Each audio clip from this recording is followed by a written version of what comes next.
You know, I am sick of how things are going in this corner. This was supposed to be my B-roll and photography area, but instead it is the local dump. So my new plan for this space over here in my studio is studio number 2. But before I do anything else, I need to clean up all of this crap. So one of the first things I needed to do after getting through that horrendous mess, seriously, I don't know how I got it to look like this, but what I needed to do was add some spackle for all the holes that were in the wall. I actually didn't really have too many holes in the wall, but the people who did the wall before I bought this place did a horrible job taping and mudding everything, so I tried to fix some of the transition spots as well. Prepping a wall is everything when it comes to painting it, so taping and sanding was a must. Now, I got some cheap white paint to cover the walls. My studio almost has this cream white color, and I really didn't want that for this spot. Though, since I did buy some cheap white paint, it did take a couple coats to make it look nice and crisp. So my idea for this wall, if you didn't already see it in the title, is I wanted it to basically look like something right out of a sketchbook. I wanted to have the effect like my studio was a drawing when it was on camera. Now, I know I'm not the first person to ever do something like this, but I thought it would be a really fun way to use this space. So once the white paint was dried, I got things prepped again, and it was time to add some nice matte black paint. Basically, my plan was to make any area that would need a line in a drawing to convey an object is there, those areas all got a black line.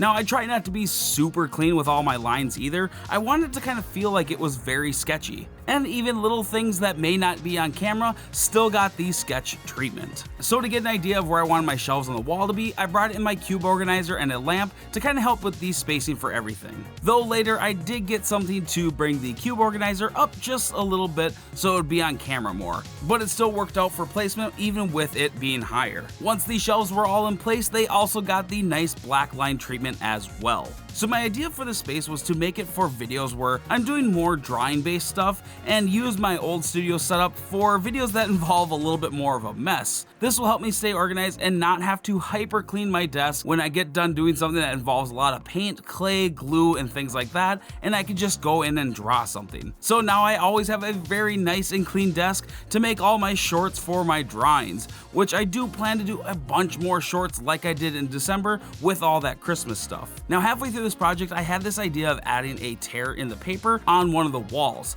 So to do this, I took some scrap wood I had left in my garage and cut out a very jagged, chunky piece to attach to the wall. The reason I needed to do it to wood and not just to the wall is I actually wanted to have a little bit of space behind the wood so I could add some LEDs behind it. Now, one thing I needed to do was smooth it out, so I added some mud and sanded it all down and then painted it as well. I also needed to paint all the objects that were going to be in the room with a white and black paint. So far, the only objects I have added to this room are a lamp, a clock, and some books. I need some more ideas though. I think the favorite thing I did add in here was the lamp, mainly because it's exactly how I sketch lamps when I'm making a cartoon. Well, I guess the books are the same way too. I never actually add real words on the spine of the books.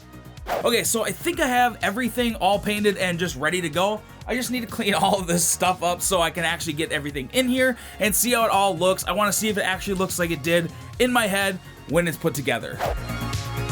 Now the last thing I needed to do was put everything together and add the LED strips behind where the cube organizer was gonna go. And I'm so glad I ended up doing this because in my honest opinion, it turned out really cool. And then I just needed to add the final touches and add all the objects that I painted onto the shelves, and here is the final reveal.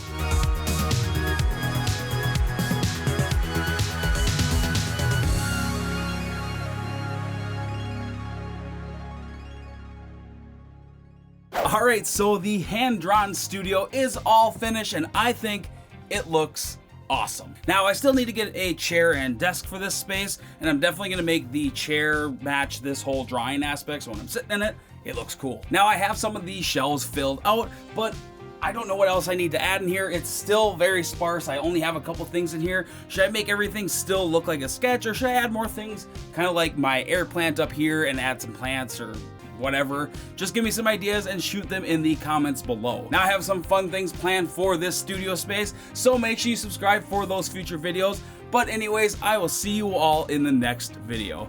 Bye.